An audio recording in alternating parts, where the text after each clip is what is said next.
You got to listen to this illustration of the gospel. It will touch your heart. This illustration I'm about to give you is the best illustration of this. It's called the gospel. The best illustration of the gospel I've ever heard. Once upon a time in a far off country, there was an ancient king who was known to be simultaneously the most loving and just king who had ever existed. Eventually it was discovered that somebody was stealing from the king's treasury, and because the king was just, he issued a decree.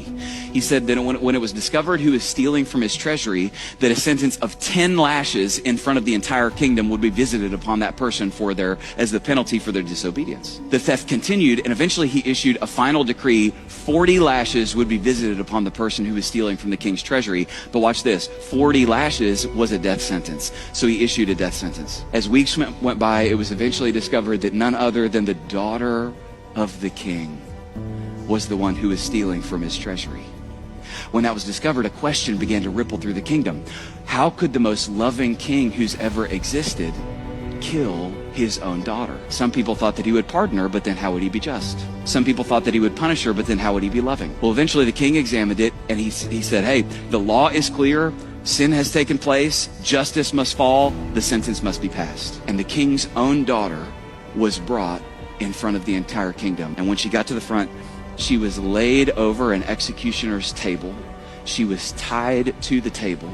The executioner ripped open the back of her shirt and stepped back. But just as the executioner lifted his whip to issue the first lash, the king stood up from his throne and he yelled, "Stop!"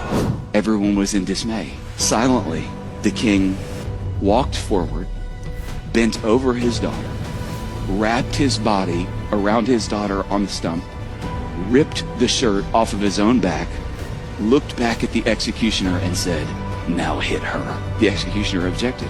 "King, I can't hit her without hitting you. Now hit her." 40 lashes fell upon the back of the king over the back of his daughter, and the king died, and the girl went free.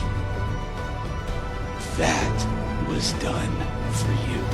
Because God is just, punishment for sin had to be paid, but because God is love, he chose to make that payment himself. And here's the good news. What you must understand is that when Jesus hung on that bloody cross and he pushed up on his nail-pierced hands, choking to death on his own blood, his final words through his choking breath were the words, "It is finished." He did not cry out, "I am finished." His words were, "It is finished." And if he's not finished, you're not finished. Amen. And that's what Jesus did for you and me.